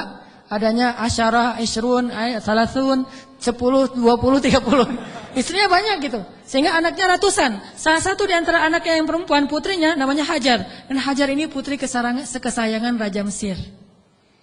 Dititipin kepada Ibrahim untuk jadi apa? Nyantri di rumah Ibrahim, belajar kebijaksanaan dari Ibrahim. Dititipin nih. Hajar juga cantik, tapi tetap Sarah paling cantik. Berangkat ke Palestina, bertiga sekarang, berempat. Ibrahim, Hajar, Sarah, Hajar dan Lut. Sampai di Palestina sekian tahun, Ibrahim gak dikaruniai anak dari Sarah. Akhirnya Sarah karena merasa tidak tega kepada suaminya dan suaminya sangat menginginkan anak laki-laki untuk meneruskan dakwahnya, Sarah nawarin kepada Ibrahim, Kang Ibra, wes. Kang Ibrahimovic kalau orang ini ya, kalau bola teh. Kang Ibra. Apa Neng? Ini Akang serius mau punya anak? Ya serius satu Neng. Siapa juga yang gak mau punya anak? Ini mah kalau disundakan. Gimana kalau Akang nikah lagi? Tuh Neng jangan canda tuh Neng. Gitu. Malu-malu gitu ya. Ini senang dicerita yang gini-gini nih. Padahal saya bukan mau ngomongin ini ya tentang la haula wala quwata illa billah, cuman agak-agak banyak gimmicknya. Jangan bercanda, udah nggak usah ngomong yang gitu-gitu, nggak lucu. Ini emang nggak lucu kan, serius. Sambil menitikkan air mata, enggak. Terus maksudnya gimana?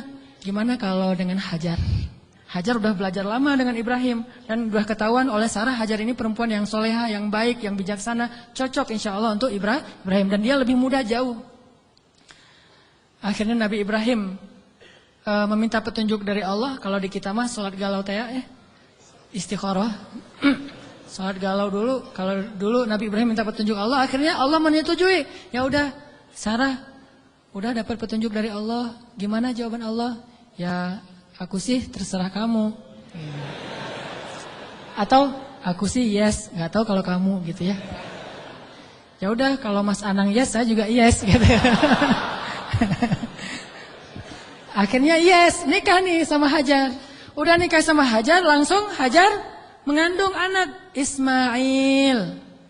Maka kami berikan kepada dia Ismail, anak yang ghulaman halima. Anak gulamun halim, anak yang sangat lemah lembut dan cerdas dan perasaannya peka gitu. Itulah Ismail. Sangat sabar. Punya Ismail kecil, namanya calon nabi kan ganteng. Nih by the way lagi ya, gak ada nabi yang jelek. Semua nabi itu keren. Maka insya Allah dai-dai juga para pewaris nabi harus keren. Ini maksudnya apa sih? Nabi itu semuanya keren gitu ya. Jadi jangan pernah ngebayangin ada nabi yang biasa-biasa aja, tua, jelek. Semua nabi itu keren-keren karena dia dutanya langit. Kita duta produk aja cari artis yang paling keren kan? Apalagi Allah nyari dutanya langit. Keren. Ismail kecil tuh udah luar biasa. Aura kenabiannya tuh udah kelihatan. Sehingga akhirnya membuat Sarah, ini mungkin ada benarnya juga kata orang dulu. Kalau pengen punya anak, maka suaminya suruh nikah lagi, punya anak, nanti kepancing yang pertama akan punya anak. Ternyata Sarah akhirnya hamil juga kan. Nah Ismail kecil, Ibrahim senang banget punya anak laki-laki. Digendong-gendong kayak Nabi Muhammad aja, naik ke atas punggungnya, dibawa kemana-mana, dibangga-banggakan kepada orang. Ini anak saya laki-laki, Ismail anaknya Hajar segala macam. Dan banyak tetangga memuji-muji Hajar. Nah ini nih, masalahnya bukan di suami istri tapi di tetangga. yang bikin istrinya cemburu. Sarah mah pasti awalnya niatnya baik, gak akan cemburu. Tapi gara-gara tetangga, Hajar hebat ya, udah punya anak ganteng, mirip banget dengan Hajar gitu-gitu. Akhirnya Sarah kan jadi panas juga lama-lama tuh. Nah wajar, akhirnya Sarah mengusulkan, janganlah tinggal dengan serumah dengan saya udah gak tahan. Hening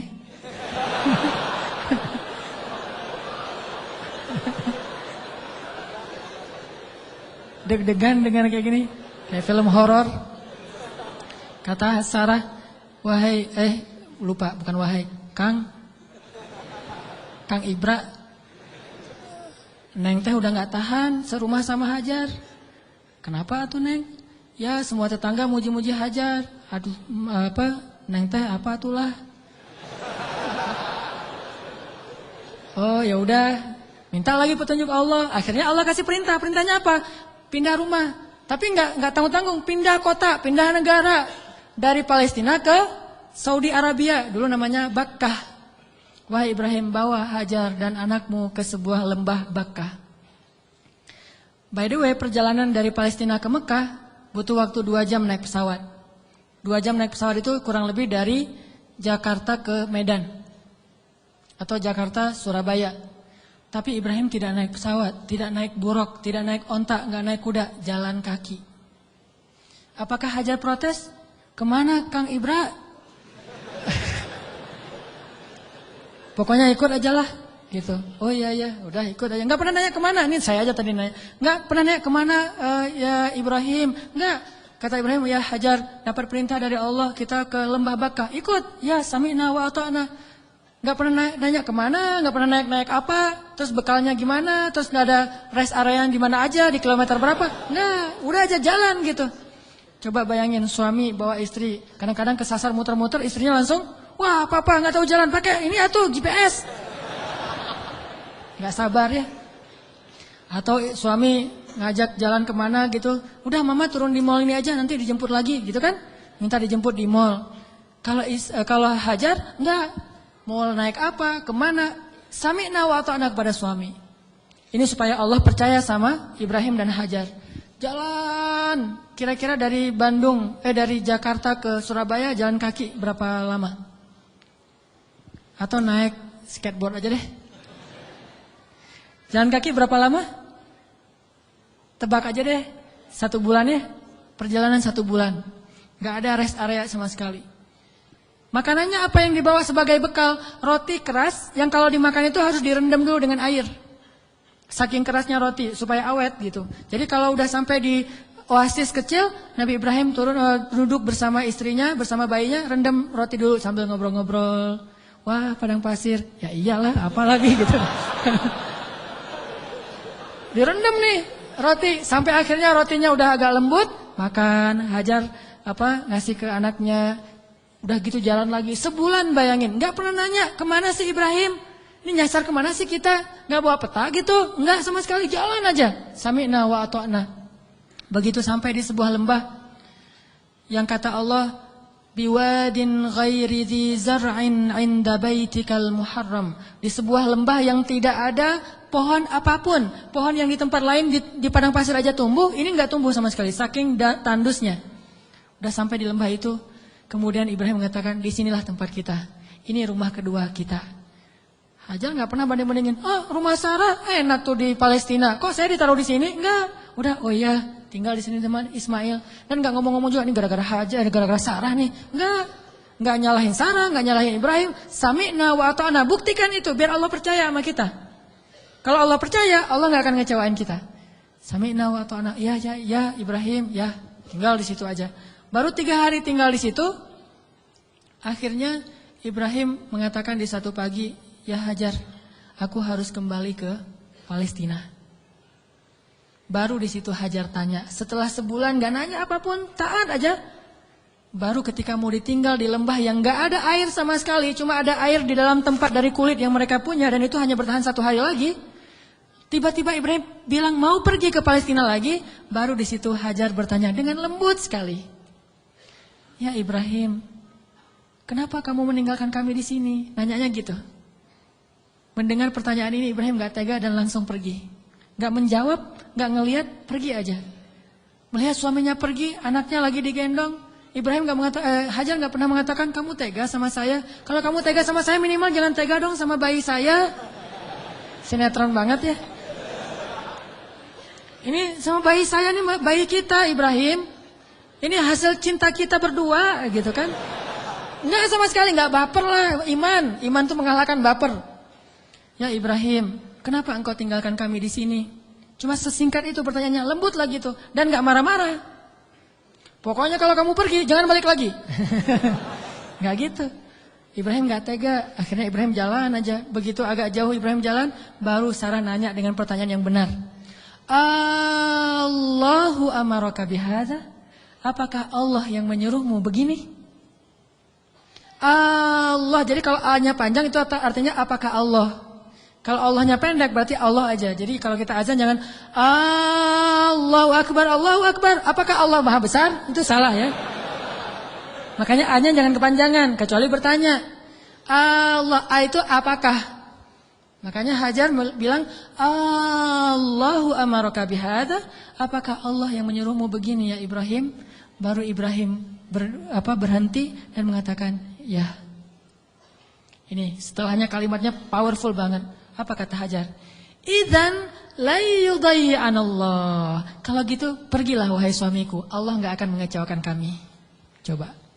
Baru Allah percaya sama Hajar. Kalau gitu pergilah suamiku. Allah enggak akan mengecewakan kami. Jadi kita, Mah, Papa pergi dulu ya. Papa baru datang pergi lagi. Enggak usah dijawab. Langsung aja nyalain kendaraan.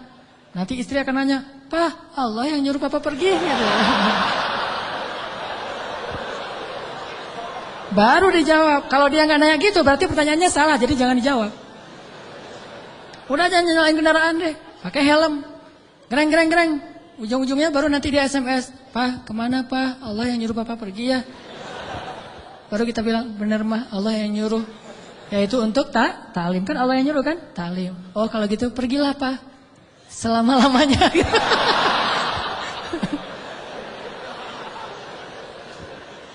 Allah nggak akan mengecewakan kami, kata Hajar teh.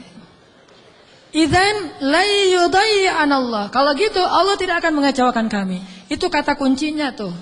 Dan itu nggak ngomong dengan gombal ke Allah. Allah Maha tahu isi hatinya Hajar radhiyallahu anha. Makanya Allah percaya banget sama Hajar. Akhirnya pergilah Ibrahim. Nggak ngomong, ya suamiku jangan lupa kirim SMS ya. Udah sampai di mana kan khawatir gitu. Jangan lupa kirimin bekal setiap bulan 10 juta aja, nggak usah banyak-banyak.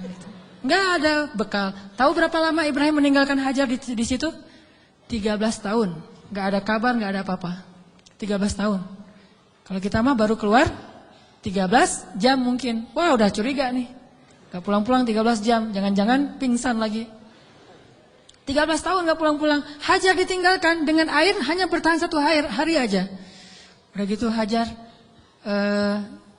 gendong anaknya Ismail tinggal di situ berdua aja di tengah padang pasir. Gelap banget kalau malam dingin, kalau siang panas banget.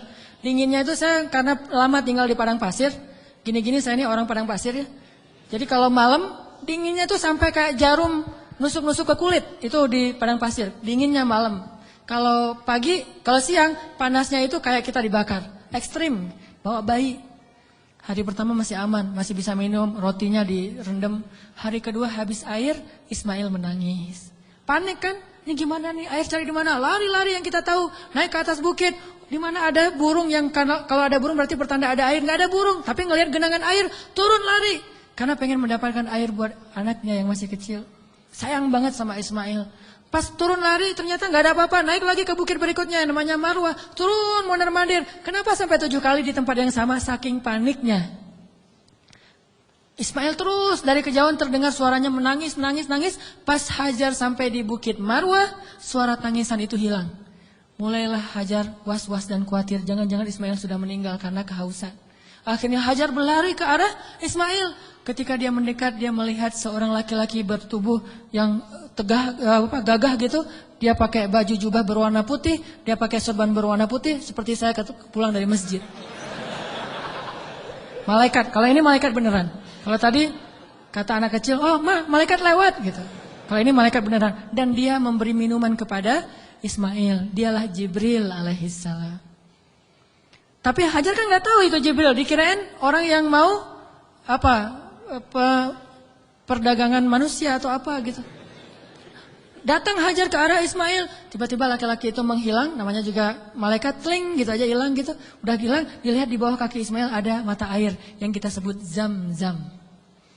Minumlah, mulailah peradaban di situ. Dan Zam-Zam ini mata air paling ajaib di dunia. Paling berkah, seberkah susu ibu kepada anaknya. Kenapa saya bilang berkah? Dia keluar sesuai dengan kebutuhan. Ketika jamaah haji ramai di kota Mekah sampai 3 juta orang, mereka tidak kekurangan air Zam-Zam. Masing-masing minum, setiap datang ke masjid minum Zam-Zam. Pulang dari masjid minum Zam-Zam. Pulang ke kampung halaman bawa Zam-Zam 1 liter, 5 liter, 10 liter. Kan? 3 juta orang tapi nggak pernah kurang dan nggak pernah kering air Zam-Zamnya. Keluar terus untuk 3 juta orang. Begitu musim haji selesai, Zulhijjah berlalu, berganti dengan bulan Muharram, di stoplah haji dan belum dibuka visa umroh. Sehingga Mekah sepi. Kalau kita umroh di waktu itu yaitu umroh transit, kita bisa cium Hajar Aswad setiap kali kita putaran tawaf. Saking sepinya. Tapi air Zam-Zam tidak membanjiri kota Mekah. Kalau lagi rame, keluar banyak. Kalau lagi sedikit, keluar sedikit. Air yang sangat berkah, keajaiban dari Allah. Akhirnya tinggallah di situ. Yang luar biasa, 13 tahun tidak dijenguk oleh suaminya, Hajar nggak pernah ngejelek-jelekin ayahnya Ismail di hadapan Ismail. Kamu harus tahu, kamu nggak boleh seperti ayahmu nanti kalau udah gede. Enggak sama sekali. Ini imajinasi sejarah ya, biar kita tahu gimana sebenarnya Hajar. Saya nggak, walaupun ini agak herai tapi serius. Biar kita kebayang gimana solehanya Hajar. Kan bisa aja normalnya perempuan akan bilang, pokoknya mama kecewa banget. Jangan sampai kamu mengulangi ini kepada istrimu. Hati perempuan. Gak pernah ngomong kayak gitu. Padahal pantas gak sih Hajar kecewa? Pantas ya, 13 tahun gak ada berita. Dan secara fikih itu udah bisa meminta cerai loh. Secara fikih udah bisa khulu itu minta cerai kepada hakim. Tapi Hajar tidak sama sekali menjelekkan Ibrahim di hadapan anaknya. Apa buktinya? Ketika 13 tahun kemudian datang Ibrahim, Ismail akrab-akrab aja sama ayahnya. Ayah gitu. Oh ini nih mah orangnya nih mah. Nah. Wah udah nih. Kan Ismail udah gede. 13 tahun orang Arab mah kan beda sama kita. 13 tahun kita kan masih culun. 13 tahunnya orang Arab itu udah memimpin pasukan seperti Usama bin Zaid, cucunya Rasulullah, cucu angkat. Udah memimpin pasukan tuh 13 tahun usianya. Jadi udah gagah. Dan bahasa Allah itu ketika Ismail sudah berusia sebaya, artinya udah gagah gitu. Coba, Ibrahim waktu itu usianya berapa? 101 tahun. Ketemu kakek-kakek 101 tahun. Mah, yang mana orangnya? Ini. Kan bisa aja kan? Enggak. Mah, siapa itu? Itulah ayahmu Ibrahim, wahai Ismail. Ayah, langsung datang, cium tangannya. Ayah, gitu. Enggak ada seuzon sama sekali. Itu hasil pendidikan Hajar yang luar biasa loh kepada anaknya. Dan bukti yang lebih berat lagi, 3 hari kemudian, Ibrahim mimpi menyembelih anaknya. Dan tahukah kita apa jawaban anak itu? Wahai ayahku tersayang. Bahasanya, ya abati. Bukan, ya terserah ayah deh. 13 tahun ditinggalin, sekarang mau nyembelih lagi. Ini bukan hasil pendidikan Ibrahim nih. Ini anak hasil pendidikan Hajar banget nih. Bukan Ibrahim yang mendidik dia, tetapi Hajar. Ibrahim mendoakan dia. Pelajarannya apa? Pendidikan anak yang paling berpengaruh itu dari ibu. Tapi doa adalah dari ayah. Rabbi habli minas solihin. Ibrahim yang mendoakan dia dari langit. Hajar yang mendidiknya di bumi. 13 tahun akhirnya kata dia, ya abati, wahai ayahku tersayang, if'al ma tu'mar, lakukan apa yang diperintahkan kepada ayah, satajiduni insyaallah minas sabirin, akan engkau dapati aku termasuk orang yang bersabar. Jadi gak mau nyusahin ayahnya dalam menjalankan perintah Allah. Dia tahu ayah yang nabi, jadi jangan sampai ayah saya susah gara-gara saya yang gak rela. Saya rela banget wahai ayah, yang penting ayah taat sama Allah, saya akan bersabar wahai ayah. Coba kalau Ismail bilang, apa gak salah ya? Kok mimpinya aneh-aneh gitu? Pasti godaan setan deh. Gitu kan? Atau yang lebih ekstrim lagi, ayah tega. Udah ninggalin mama sekarang mau nyembelih saya. Wah, ini bener nih ya ayah nih. Pasti ini bukan nabi dan segala macam. Enggak marah-marah sama ayahnya. Udah aja sami'na wa ata'na. Ismail lah gitu. Anak seorang siddiq, anak seorang ibu yang siddiqah, anak seorang ayah yang siddiq dan melahirkan anak juga yang siddiq. Dan itu bukan basa-basi ya, benar-benar dibawa ke sebuah jabal kurban namanya bukit di daerah Arafah. Di sana Ibrahim udah mengasah parang, golok. Ketika ngelihat golok, Ismail nggak bilang, ternyata serius ya? Kirain tadi main-main gitu. Enggak, serius. Ismail tahu, udah ditidurkan Ismail. Sebelum ditidurkan Ismail curhat dulu sama ayahnya. Ya ayah, ya abati. Abati itu panggilan lembut. Kalau yang biasa ya abi. Jadi kalau kita bilang abi itu biasa. Kalau mau lebih lembut, abati, itu lembut banget. Wahai ayahku tersayang. Ya abati. Supaya ayah tidak berat hati dalam melakukan perintah ini, tolong tutuplah wajah saya. Biar ayah gak ngelihat wajah saya. Takut kasihan. Oh ya, ditutup. Wahai ayah, tutup tubuh ayah dengan kain supaya darah saya tidak mengenai baju ayah dan dilihat oleh ibu. Nanti ibu jadi sedih. Ditutup. Wahai ayah, sampaikan salam saya ke ibu. Saya sayang sekali kepada ibu. Coba gimana hati seorang ayah.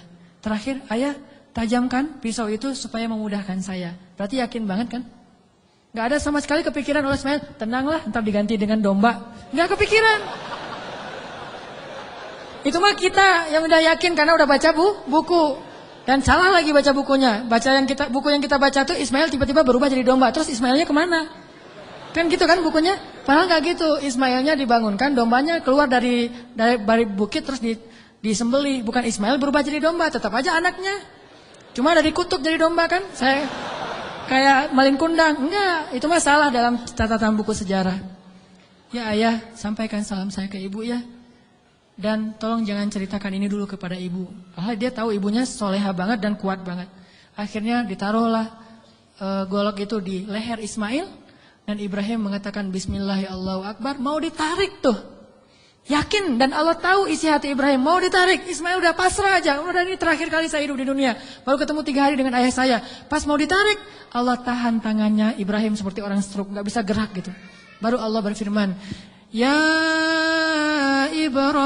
Ibrahim, qad saddaqtar ru'ya. Engkau sudah membenarkan perintah. Allah udah percaya sama Ibrahim sekarang. Ditahan. Akhirnya kata Allah, angkat Ismail. Ini adalah balaun mubin. Inilah ujian yang berat untuk melihat siapa yang benar-benar beriman. Gitu cara Allah percaya sama kita. Lewat ujian hidup kita.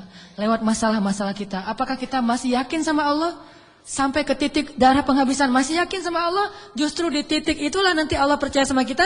Allah ganti semua musibah itu sebagai rahmat. Allah kasih dia seekor domba yang sangat besar. Dan kelak itu menjadi syariat yang sangat indah bagi kaum muslimin. Diabadikan sepanjang masa, ribuan tahun dikenang.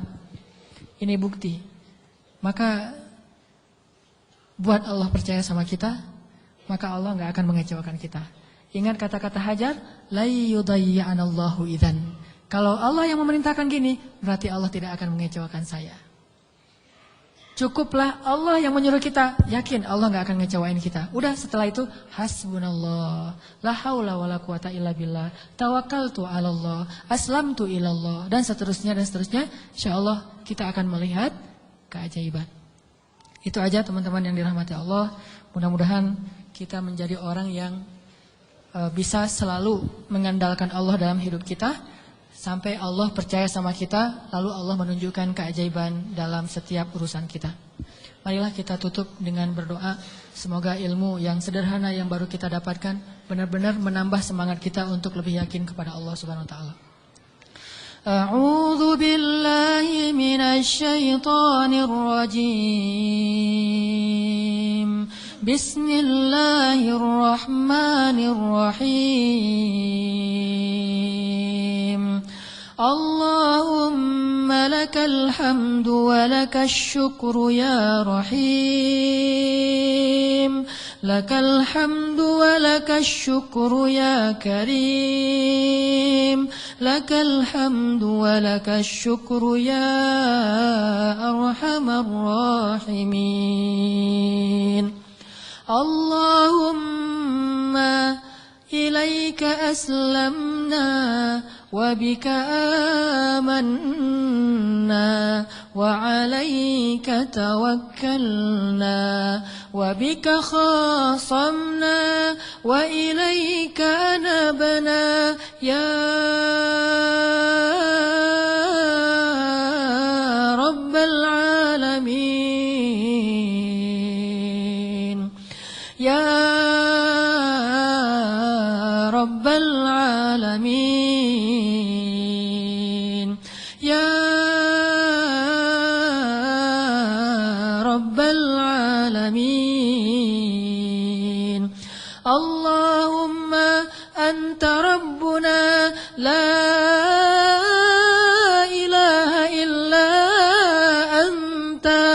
خلقتنا ونحن عبادك يا خالق يا خالق يا خالق يا رازق اللهم أسلمنا إليك أنت الحي القيوم أنت الذي لا تأخذه سنة ولا نوم أنت الخالق يا الله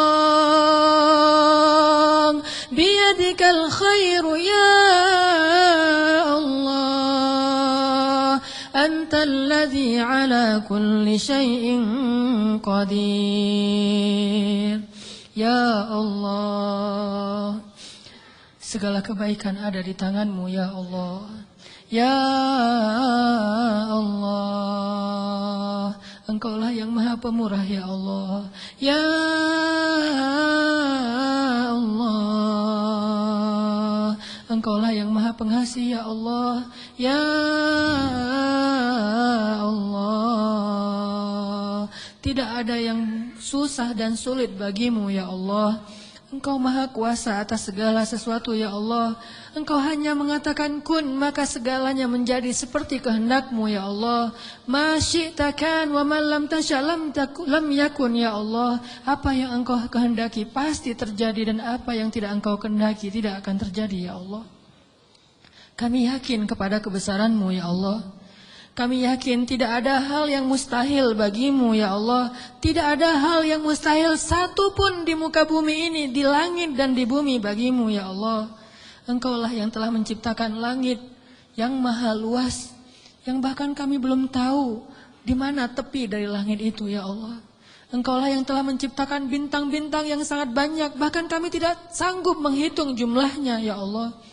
Engkaulah yang telah menciptakan setiap butir-butir yang ada di dalam tanah, yang kemudian tumbuh menjadi tanaman, menjadi pohon yang besar, lalu memberikan buah-buah yang ranum kepada kami. Engkaulah yang telah memberikan janin di dalam rahim para perempuan-perempuan yang Engkau kehendaki, yang dengan itu Engkau menciptakan manusia dengan bentuk yang sempurna. Engkaulah yang maha kuasa atas segala sesuatu ya Allah.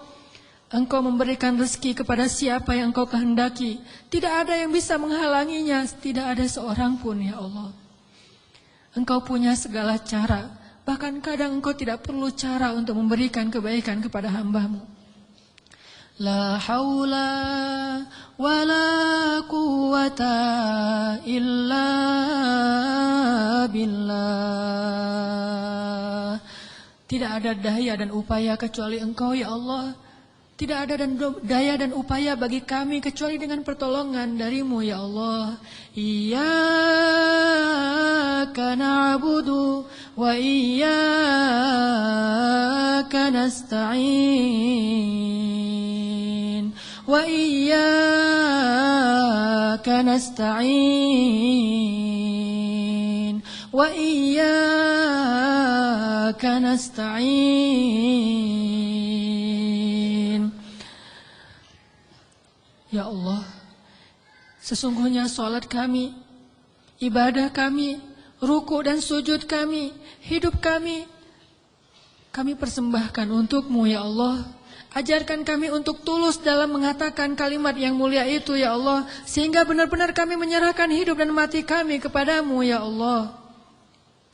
Inna salati wa nusuki wa mahyaya wa mamati lillah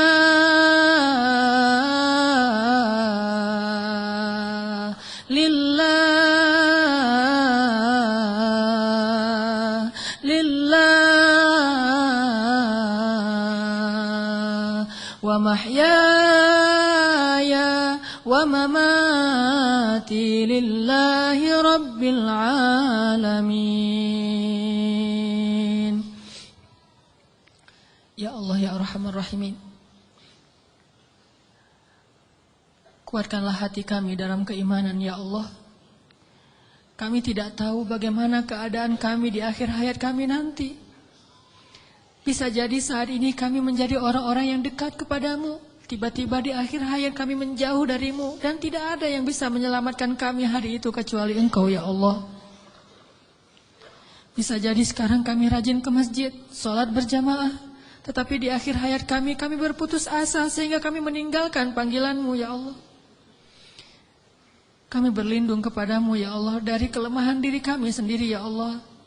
Kami tahu Nabi-Mu pernah bersabda, bisa jadi seseorang sepanjang hidupnya beramal solih, amal ahli surga sampai jaraknya dengan surga hanya sejengkal saja. Tetapi berlalulah ketetapan yang lain sehingga dia mati dalam keadaan syirik dan kufur dan masuklah dia ke neraka. Kami berlindung kepadamu dari keadaan orang seperti itu ya Allah. Tidak ada yang bisa menjamin kami selamat. Bukan ibadah kami, bukan sholat, bukan sujud, bukan ruku kami, bukan kesolehan kami. Bahkan orang yang paling soleh seperti seorang laki-laki Bani Israel bisa kufur dan akhirnya su'ul khatimah di akhir hayatnya ya Allah. Hanya Engkau yang bisa menjamin akhir hayat kami ya Allah. Kami belum merasa aman meskipun sekarang kami bersyukur mendapatkan hidayah untuk berhijrah. Tetapi tidak ada yang menjamin kami bisa istiqomah seperti ini sampai akhir hayat ya Allah. Ya muqallibal qulub, ya muqallibal qulub, tsabbit qulubana. Wahai yang membolak-balikan hati, tetapkanlah hati kami dalam keimanan ya Allah. Tetapkanlah hati kami dalam keimanan ya Allah sampai akhir hayat kami agar kami bisa menutup usia kami dengan kalimat la ilaha illallah, dan hanya itulah jaminan bagi kami untuk selamat di akhirat ya Allah. Ya Arhamar Rahimin, kami kadang pernah melihat saudara-saudara kami yang Engkau uji dengan sakit yang amat berat, dan mereka bersabar menghadapi ujian itu. Mereka miskin, lalu Engkau uji dengan sakit yang bahkan banyak para dokter mengatakan mungkin tidak akan sembuh lagi. Dan mereka hampir tidak punya harapan untuk sembuh, tetapi mereka bersabar dan ridha dengan ketetapan-Mu. Lalu kami menyadari, bagaimana jika kami yang Engkau berikan ujian seperti itu? Apakah kami akan sabar atau kami akan berputus asa ya Allah?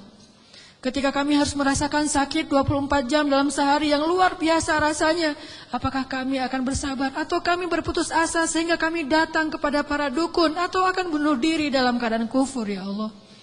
Tidak ada yang menjamin kami akan kuat pada hari itu kecuali Engkau ya Allah. Wahai yang menggenggam hati hamba-hambanya, genggam eratlah hati kami dalam kasih sayang dan hidayah-Mu ya Allah. Kami berserah diri kepadamu ya Allah.